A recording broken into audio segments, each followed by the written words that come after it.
This journal provides a powerful resource to be able to facilitate conversations around culture and I suppose cultural awareness and its acceptance. A journal like this, it encourages us all to walk in the footsteps of anybody who may be new to Ireland, who may be arriving to Ireland for the first time, and who may have a rich culture that they want to share, but also may need to learn about the Irish culture that they've just experienced. When we think of leadership within a school, we think of people who empower change, and we think of people who lead by example. This journal is an example of what well becoming looks like. It says to everybody in our school community that we see you, we hear you, and we value you, and you're accepted as you walk through this front door.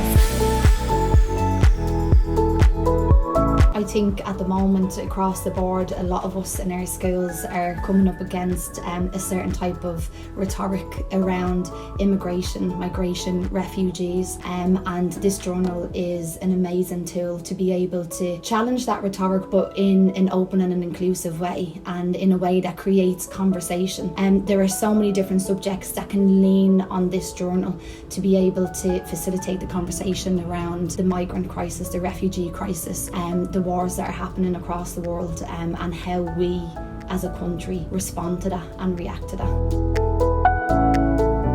I think a lot of the activities that we included in the journal,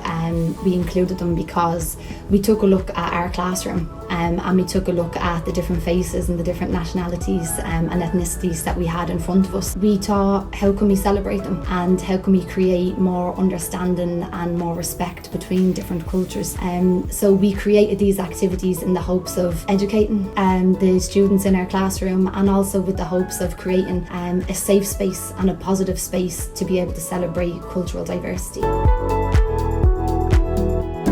The activities are small, they're short, they can be used during tutor time, during SPHE classes, they can be used as part of wellbeing and induction programs, and they're there to provide a scaffold to facilitate powerful conversations around acceptance of diversity and inclusivity. We have created a space to discuss really powerful issues that are happening around the world. We have focused on, I suppose, giving a wide variety of knowledge on things perhaps that we take for granted that we might already know. I think as teachers we are so privileged to be in a position where, you know, we do have an influence over the young people and the young minds that sit in front of us, and hopefully this journal is a little piece of being able to open those minds and being able to kind of open their eyes to the world around them, and to see that, you know, our world is diverse. The sooner we learn to embrace it and to accept it, while also being able to celebrate our Irishness, the sooner we'll all be able to live in a much safer and a much more peaceful world. This for us was not just a project of work, but it's a project of solidarity, and it's about standing together with every migrant, every refugee, or anybody that finds themselves on Irish land, and that you know that you are accepted and you're welcomed into our community.